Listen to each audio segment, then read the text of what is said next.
Hello and happy Friday. Just want to let you know I will not be before you for too long. I just want to address a subject. A lot of people don't talk about this. Even in church, they don't really say nothing about this too much either. So I thought I would go ahead and address it.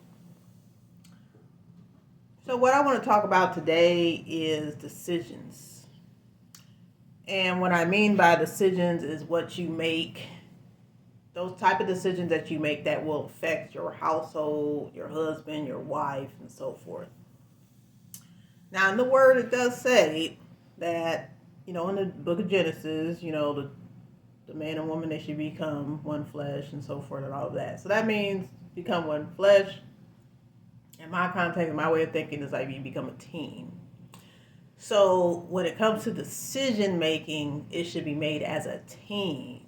And that other team member, if you have made a decision or you have a pending decision, it should be brought before to your spouse, your husband or your wife, to their attention before you make a move.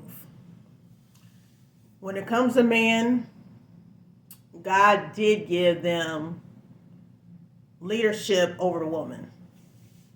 So, for example, the man is supposed to be the head. God first, man second, wife third, and then children.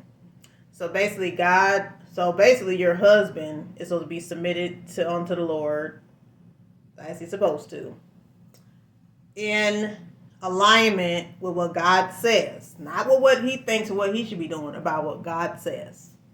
Period. The second level is the wife is supposed to be submissive unto the husband as unto the Lord. Let me stop right there. Submission is where the wife is submitting to the man and the man is submitting to God. So if that man is not in alignment with God, with his decisions, and he goes ahead and make his decisions without consulting God, consult his wife, first of all, God first, because God's going to speak and let him know yes or no, move forward, stay, pause, hold on a minute, check it out later.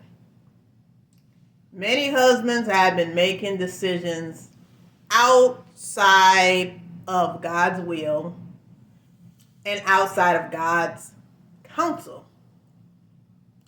Many men have been making the decisions out of their emotions, and making decisions out of your emotions and not seeking God is going to cost not only you as a man, but the wife and children as well.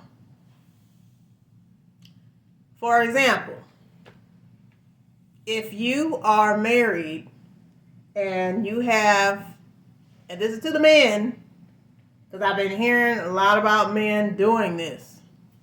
Some women, but majority of men. A lot of wives, like, hey, my husband did X, like, what? So I'm going to go ahead and address that. When it comes to moving someone in your house, whether it's temporary or permanent, that decision needs to be consulted with your wife, men of God, with your wife, not with your mom, not with your dad, but with your wife, and first consulting with God. Now, if God gives you the green light about this decision that you make or you're thinking of making, your wife is going to have peace in your decision that you make. Submission is not about everything. So if you're just going to go ahead and burn the house up and we're not going to have a place to stay or something like that, or do something drastic, like, hey, I'm going to go put all my savings into the bubblegum machine company or business, and you're going to project the family to ruin, the wife should speak up and say something about that and about the way that the husband should be going. The wife shouldn't be saying, okay, baby, this, okay, baby, to that, okay, baby, to this. No, she's not going to say yes to everything that you say. Wives can agree to disagree. Some of you have forgotten. Some of you are like, well, hey, if it's not my way, it's the highway. No, if it's not God's way, then for you, may be the highway. Because you're supposed to do God's way, do it in God's way, in the way He says it. If you are not seeking God about your decisions, you're going to cost your family issues, unnecessary warfare, strife, distractions, and drama. Drama, unnecessary warfare. Period. There's no escaping that. Now, if God led you to do something for one of your family members, to let them reside in your home, and God provided a peace in your spirit about it, and you spoke to your wife about it as well, you spoke together like, hey, this is just the best decision at the present time, XYZ, your wife is going to have peace about the situation as well. If God gives you peace about a situation, in turn your wife has peace about the situation, and you two are on one accord, then it's a go. God said, husband told wife, wife agrees with husband, and everything's good.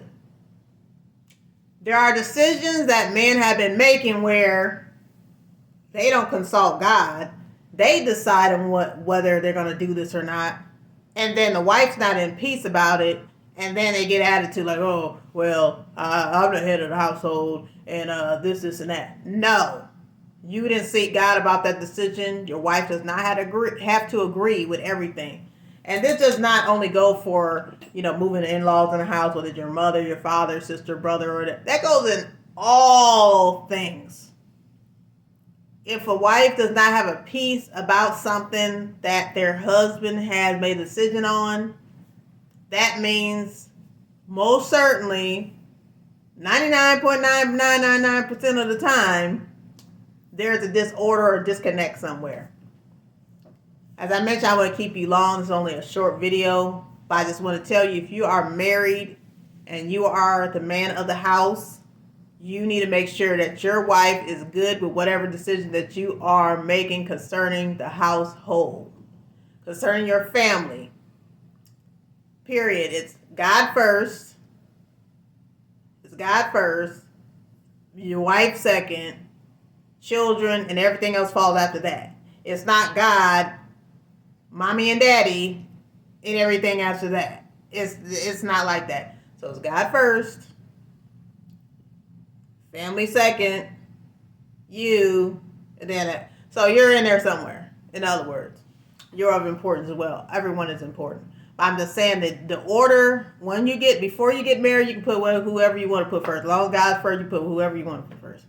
But when you get married, it's God first, your wife, or your spouse, if men and women are listening, God, your spouse, your children, everything else comes after that. So if everything's up in order, or if any decision that you make is called disorder, discomfort, distractions, unnecessary warfare, complete drama, and the enemy to come in and just wreak havoc in your home, that is not a good decision. You need to consult with God, make sure you heard. And if you didn't consult with Him, you need to make sure that you consult and seek Him in all situations. Ain't some of them, oh yeah, I'm just going to seek God about this. Well, I know God's going to say no concerning my mom living in here or my dad living in here. So I'm not going to ask. I'm just going to go ahead and do it. And then I'm going to go ahead and put God's stamp of approval on it and just tell my wife that's what He said. And knowing good and well, God didn't have nothing to do with that. You would pay for that. You would pay for that, being deceitful and not being forthcoming with your spouse. The last thing you want is resentment and tension with your spouse in your house. Seek God on all things, not some of them, all of them. Seek God on all of them. I don't care anybody say tomorrow, oh well, I don't know who I'll talk to. It's like, oh, we supposed to submit to your husband and everything. Yeah. My husband said my husband is sitting up here and doing a wrong decision, and he's just gonna have us screwed in the game. No, I'm not going with him on that. I was like, yeah, you can go, but I'm not going along with you. No, if God already said no to something and you do it anyway, if your husband seeks God, or better yet, if he knows God's not going to be okay with the decision made, then trust and believe me, he will pay for that. He has to seek God. You do not have to follow your husband everywhere, every single place that he go. If he's doing something wrong, if he's outside of God's will with a decision when it comes to your house, you do not have to follow on with that. You can say no until we come to the decision, or till we make a right decision or a decision on one accord. It's going to be a no. You have every right, wives, you have every right to say no to your husband when he's making bad decisions, and if they're outside of the alignment of God, or any decision that is going to disrupt your peace in your household. That's what I wanted to say today. Women, wives, speak up. Submissive doesn't mean you're a doormat. And that's where I'll leave it at. But I hope you all enjoy your weekend. If you want to see more of my videos, you may go ahead and do so and look at the link. You're more welcome to share. But I did want to share that today, because there's people that's going through that, and make a decision without your wife and without her knowing the details is not okay. And even for the women, I'll throw it in there. Women, ladies, you making decisions without your husband, whether that's going to affect your household in a negative manner, and you have not sought God on it, that is not okay. So I'm just going to cover everybody, because people are like, oh, well, you're just attacking the men and you're not saying nothing about the women. Yeah, women make stupid decisions as well without godly counsel, without seeking God first.